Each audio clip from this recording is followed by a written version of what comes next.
राम राम सभी को। My self नवीन कुमार, और आज यहाँ पर बात करने वाले हैं एक कंपनी है जिसका आईपीओ आने वाला है। कंपनी का नाम है एसोसिएटेड पोर्टर्स। ये छोटी कंपनी है, इसलिए ज़्यादा पैसे नहीं उठा रही, लगभग 5 करोड़ रुपए ही मार्केट से उठाना चाह रही है। इस वीडियो में हम लोग देखने की कोशिश करेंगे कंपनी के परफॉर्मेंस को देखते हुए फ्यूचर में किस तरीके से काम कर सकती है, कंपनी के पॉजिटिव्स एंड नेगेटिव्स को देखते हुए। At the end of the analysis we will try to summarise this. बाकी आप अपनी भी एनालिसिस हमारे साथ में कर सकते हैं। It's not gonna be an recommendation, it's just gonna be an analysis. आप अपना डिसीजन खुद बनाएं अपने एनालिसिस के हिसाब से। अगर हम बेसिक डिटेल्स के यहाँ पे बात करते हैं आईपीओ के बारे में, तो 30 मई से 3 जून के बीच में कंपनी का आईपीओ खुलने वाला है। 121 का कंपनी ने अपना फिक्स्ड प्राइस सेट किया, और यहाँ पे आपको एक आईपीओ की एक लॉट के साथ में फाइल लगाने के लिए 1,21,000 रुपये की जरूरत पड़ने वाली है कम से कम।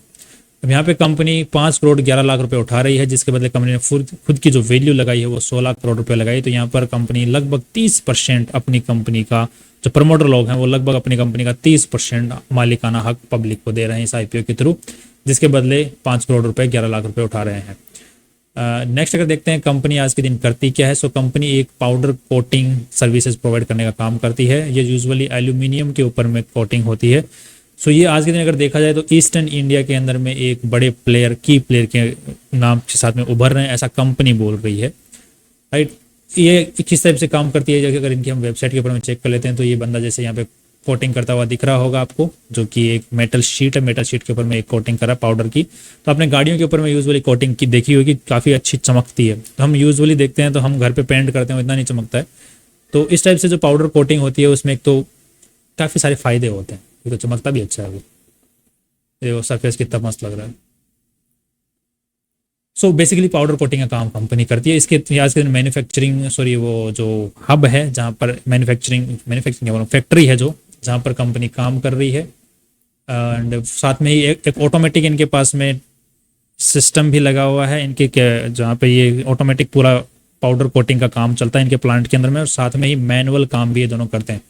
So one full automatic powder coating plant है और दूसरा एक मैनुअल पाउडर कोटिंग प्लांट है। दो ऑपरेटिंग प्लांट्स हैं ऐसे इनके पास में। 15 लोग हैं इनके पास में। So everything is fine till now. Next अगर देखते हैं कंपनी के जो मालिक लोग हैं उनके पास में आईपीओ से पहले 99% के, मतलब 100% के आसपास शेयर होल्डिंग थी। आईपीओ के बाद में 70% के आसपास रह जाने वाली है, जो कि अगेन ठीक ठाक है, काफ़ी अच्छी है। ठीक ठाक नहीं बोलेंगे, काफ़ी अच्छा है। अभी तक तो कोई भी नेगेटिव वाइब्स कंपनी की साइड से आ नहीं रहे। नेक्स्ट अगर देखते हैं ये कंपनी पैसे उठाना क्यों चाह रही है। सो यहाँ पर कंपनी बोल रही है कि हमें और प्लांट एंड मशीनरी जो है वो इस्टेब्लिश करनी है। कंपनी ने 2 बार अपने जो ड्राफ्ट है उसको फाइल किया, आरएसपी ड्राफ्ट। पिछले वाले आरएसपी ड्राफ्ट में इन्होंने ये चीज़ को ऐड नहीं किया था, बाद में इन्होंने ऐड किया। तो कंपनी पैसा क्यों उठा रही है, रियलिटी समझ में नहीं आ रहा कंपनी को खुद को। प्लांट एंड मशीनरी कंपनी को और खरीदनी है, जो कि एग्जिस्टिंग प्रोमाइसेस जो प्लांट्स हैं कंपनी के जहाँ पे काम कर रही है वहाँ पर और लगाना है। और दूसरा वर्किंग कैपिटल रिक्वायरमेंट है। कंपनी के पास में लाइबिलिटी ज़्यादा है, एसेट्स कम है, तो वर्किंग कैपिटल रिक्वायरमेंट के लिए कंपनी को पैसों की जरूरत है। जनरल कॉर्पोरेट पर्पसेस, जो कि बेसिक चीज़ें होती है, जैसे आईपीओ वगैरह लेके आने में खर्चा वगैरह होता है, तो उसके लिए पेमेंट की जरूरत है। नेक्स्ट अगर देखते हैं कंपनी के, अभी तक तो कोई नेगेटिव रीजंस है नहीं। नेक्स्ट अभी देखते हैं कंपनी आज के दिन में कि क्या रीजंस क्या क्या है इनके नेगेटिव रीजंस इनके पास में। एक तो रजिस्टर्ड जिनका ऑफिस है वो इनके द्वारा ओन्ड नहीं है। कंपनी का जो मालिक है उनके द्वारा ओन्ड है, तो कंपनी ने लीज पे ले रखा है। नेक्स्ट अगर देखते हैं कंपनी का जो, जहाँ पर कंपनी बिजनेस ऑपरेशंस करती है, जो फैक्ट्रीज हैं वो कंपनी ओन्ड नहीं है, वो भी लीज के ऊपर में है। ये भी रेंट पे ली हुई है। कंपनी के जो प्रमोटर और मैनेजिंग डायरेक्टर हैं जगजीत सिंह ढिल्लों, उनसे रेंट पे लिए हुए। मतलब जो कंपनी के जो फर्माइसेज जिनमें कंपनी काम करती है, रजिस्टर्ड ऑफिस है, वो कंपनी के नाम पे नहीं है, कंपनी के प्रमोटर्स के लोग के नाम पे है। सो कंपनी उनको रेंट देती है मालिक लोगों को। अब जो कंपनी अगर बंद भी हो जाती है तो कंपनी के जो इन्वेस्टर्स उनको कुछ नहीं मिलने वाला, और जो कंपनी के मालिक लोग हैं उनके पास में सब कुछ है। सारी की सारी जो प्रॉपर्टी, जो इमूवेबल प्रॉपर्टी है, वो प्रमोटर्स के नाम पे है, कंपनी के नाम पे धेला है, धेला। कंपनी का जो आज के दिन अगर लोगो जिसकी हम बात करते हैं, तो लोगो आज के दिन रजिस्टर्ड नहीं है, वो पेंडिंग चल रहा है। एंड कंपनी के ऊपर में आज तक कोई लिटिगेशन केस वगैरह कुछ है नहीं। कंपनी नई है मार्केट में, तो कंपनी ने अभी तक बछीड़े मार्केट में नहीं खाए हैं।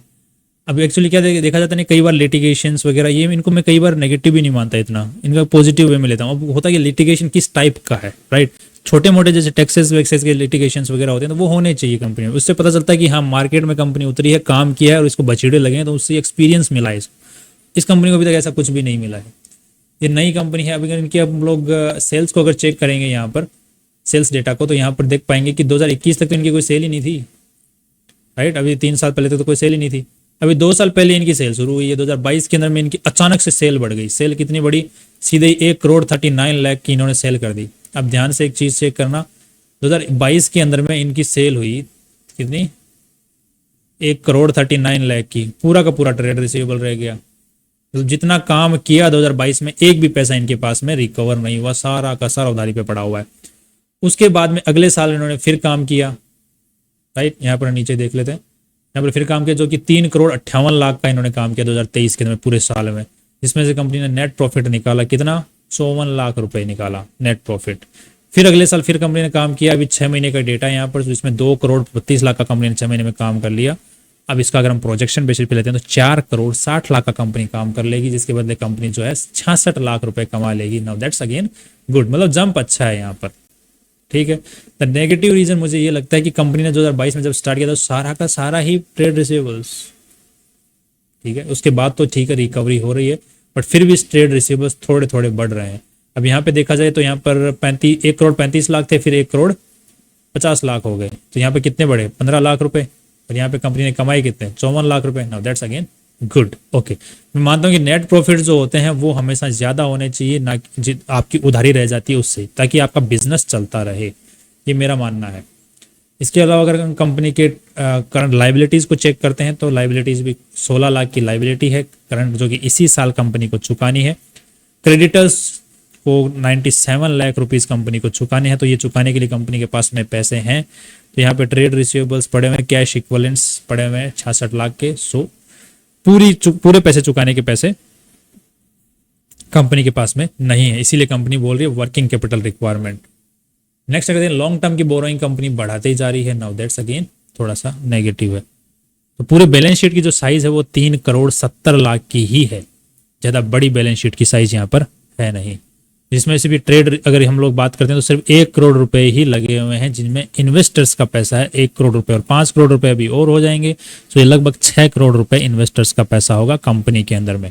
तो यहाँ पर कंपनी का अगर हम पी और पीबी रेशियो निकालने की कोशिश करते हैं इन दोनों के बेसिस के ऊपर में, तो यहाँ पर कमाई किस हिसाब से करिए उसका पता करने के लिए, तो यहाँ पे लेटेस्ट जो लास्ट ईयर का डेटा है उसके अकॉर्डिंग कंपनी 50 लाख रुपए कमाए थे, जिसके बेसिस पे अगर हम लोग देखें तो 16 करोड़ 50 लाख, तो ये 32 का पी रेशियो निकल के आता है।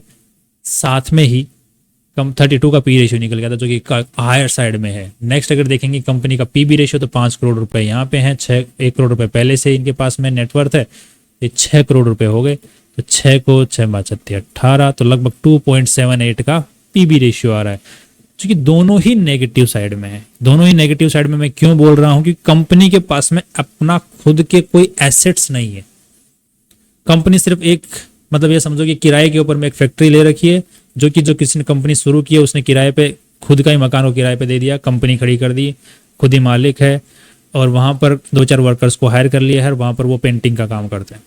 ये कंपनी है ओवरऑल, देख लिया। अब ये फाइनल रिव्यू है मेरा, फाइनल रिव्यू में कि मतलब यहाँ पे कंपनी के नाम पे आज के दिन में कुछ भी नहीं है। मशीनरी है तो मशीनरी की तो वैल्यू टाइम के साथ में घटती रहती है, तो वहां पर ऐसा कुछ एसेट नहीं है जिसका पीबी रेशियो हायर किया जा सके, ऊपर हो सके।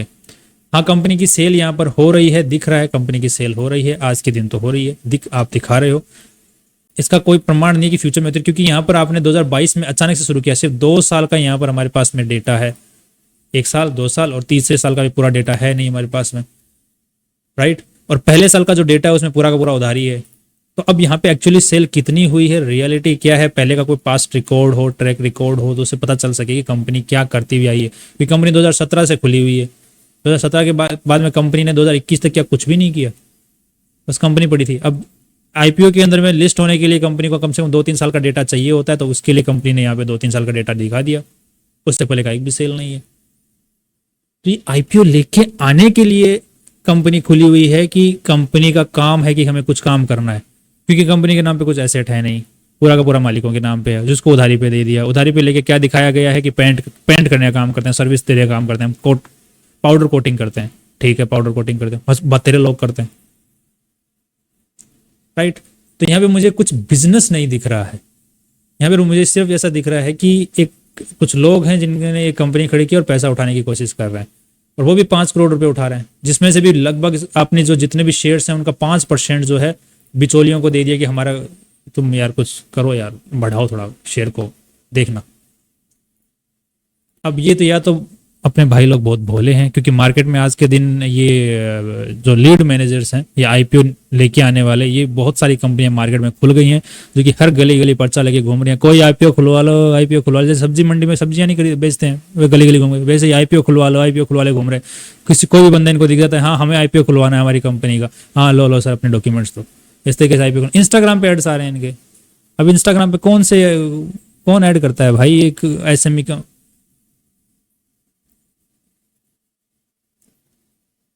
अब यहाँ पर अब लिस्टिंग गेंस की अगर जहाँ पे बात है, तो लिस्टिंग गेन जीएमपी के प्राइस के ऊपर में डिपेंड करेगा, बट मुझे लग रहा है कि लिक्विडिटी इशू इसमें काफ़ी ज़्यादा रहने वाला है, क्योंकि मार्केट में इसके जो नंबर ऑफ शेयर्स हैं वो बहुत कम रहने वाले हैं। लगभग 4,22,000 ही शेयर्स यहाँ पर रहने वाले हैं, जिसमें 50% शेयर होल्डिंग शेयर्स ही रिटेल कैटेगरी के अंदर, 50% शेयर्स अदर्स कैटेगरी में, जिसमें 5% शेयर्स तो इसी को दे दिए जाएंगे, तो एचएनआई कैटेगरी में भी जाएंगे शेयर्स। तो आई थिंक मार्केट मेकर्स इसको ऊपर ले जा सकते हैं, बाद में लिक्विडिटी इशू इसमें रह सकता है। और फ्यूचर में क्या आपको करना है, रिटेल कैटेगरी में अप्लाई करना है कि नहीं करना है, रिस्क लेना है कि नहीं लेना है, तो वो आप ध्यान रखना। जीएमपी रेशियो अगर 100% से ऊपर रहता है तो रिस्क लेने में थोड़ा मुझे ठीक ठाक लगता है। That's all my view is about this company, and कल फिर मिलते हैं एक नए इंपॉर्टेंट वीडियो के साथ में। सी यू टुमारो।